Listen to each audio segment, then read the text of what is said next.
Hey Rebel Rouser, I'm Alan Voivod and this is Star Wars 7x7.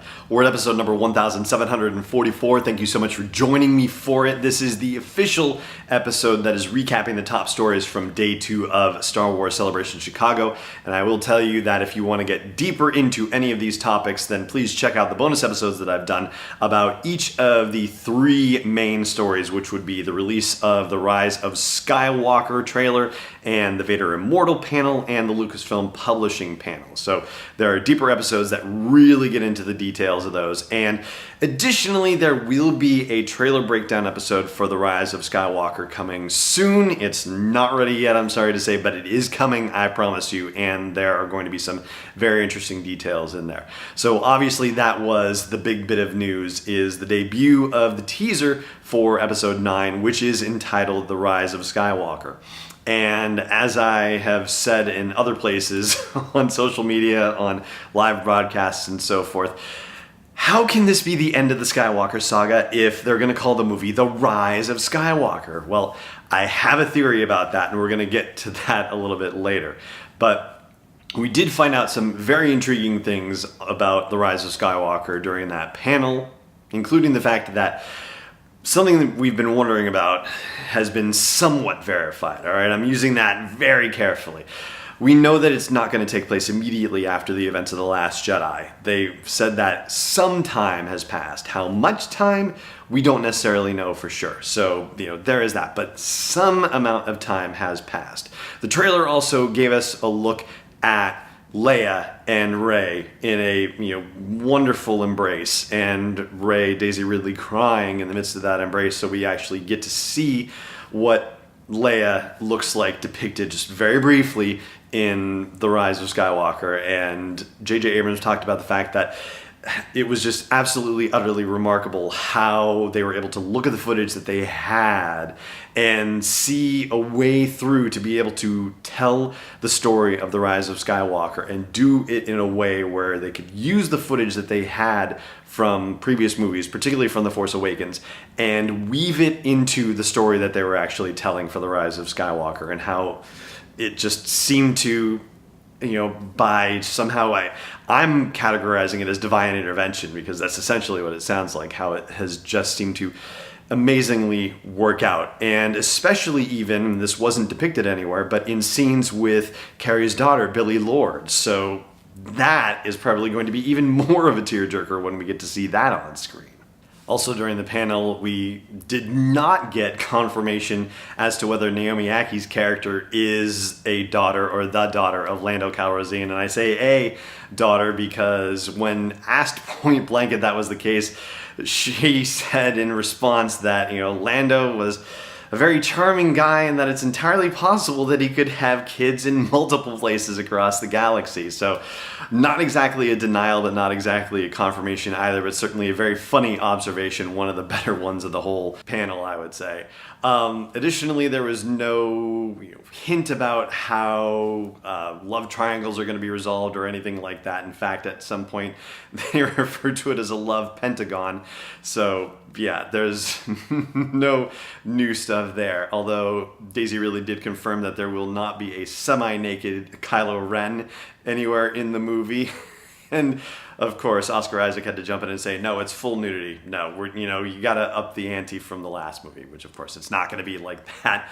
But we do find out that through a sort of confirmation that there will be some new force powers displayed by Daisy Ridley's character, Rey. And before they showed the teaser, she did say that she wasn't able to really explain what the deal was, but that the lightsaber that Rey inherited from Luke Skywalker, quote unquote, lives. And obviously we got to see it in action in the teaser, but how it's actually been repaired, that is a huge matter of mystery. Meanwhile, on the Lucasfilm Publishing panel, I think they played it kind of coy with everyone for the majority of the panel. I mean, pretty much every single novel that they, pictured, and every author that they had there was talking about a work that had already been announced and in a couple of cases was already out, basically.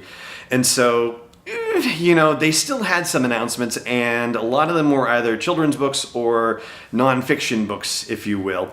The one thing that they finally did, and they buried what was essentially the headline of the situation, is that there will be a Journey to Episode 9 publishing initiative. They didn't say anything else about it, when it would start, any books that would be included in it, though it was sort of strongly hinted at that Justina Ireland is working on a new book right now in the Star Wars universe, that it's a middle grade book, and Stormtroopers and the Falcon would appear in the book. But beyond that, she was unable to say anything about it. And, we already have stuff announced into August. So, well, that certainly suggests that it's coming out during the wheelhouse time of the Journey to the Rise to Skywalker. And the other big panel of the day was the Vader Immortal panel. And we got to learn a lot more. They actually dropped a teaser trailer for that. I guess this one would be an official trailer because they already had a teaser. So you find out that you are a smuggler who gets kidnapped by the Empire, and Vader is going to put you into his service, unwillingly, of course. And a lot more goes on with that as well. Scott Lawrence is going to be voicing Vader, which is a nice throwback because he voiced Vader in old video games back in the late 90s, for example. Steve Blum, who voiced Zeb in Rebels, will be back voicing an Admiral Karras of the Empire, who also happens to have a mechanical arm of his own. And we will also have Maya Rudolph from Saturday Night Live, who will be voicing Zoe 3, a droid that helps you in the Vader Immortal story, where you're being tasked with finding something very important for Vader, which could lead to utter and complete galactic destruction if he's able to get his hands on it. So the stakes, of course, are very high. So there are going to be episodes for each of these in great detail, and as I mentioned at the top, a breakdown for the Rise of Skywalker trailer. But that question about how this works, if it's the end and the rise, well, I'm going to share with you my thought about how that could work after the break. Stay tuned. This episode's brought to you by Audible. You can get your free trial at sw7x7.com/audible, AUDIBLE. I've been checking out the audiobooks for Star Wars on Audible since the reboot of the canon with A New Dawn by John Jackson Miller, and everyone I've listened to I've enjoyed the heck out of. And now they're coming out with an audiobook exclusive, Jedi Lost, that's going to debut on April 30th. So the only way you're going to get that is by getting the audio version. So you might as well get a free trial for Audible and get your hands on it. You can go to sw7x7.com/audible, sign up, and when it comes out, you'll be all set. Welcome back. All right, so here is what I think.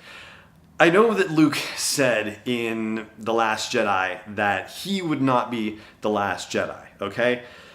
Be that as it may, I think it's possible that Rey is a Skywalker. And so when you say the Rise of Skywalker, I'm thinking that she is going to say, I am a Skywalker, as in, I am a Jedi.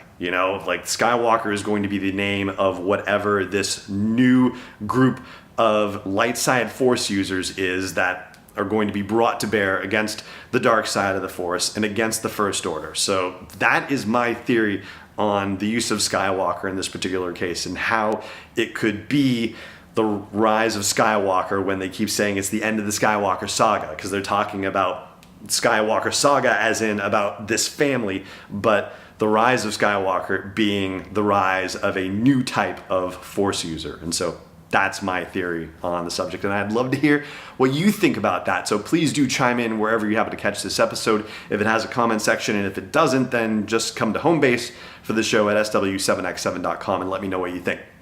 All right, that is going to do it for today's wrap-up of Day 2 of Celebration Chicago. We've got a lot on tap for Day 3 as well. The marathon continues, and I'm going to be bringing as much of it to you as I possibly can. Thank you so much, as always, for joining me for it. And may the Force be with you, wherever in the world you may be.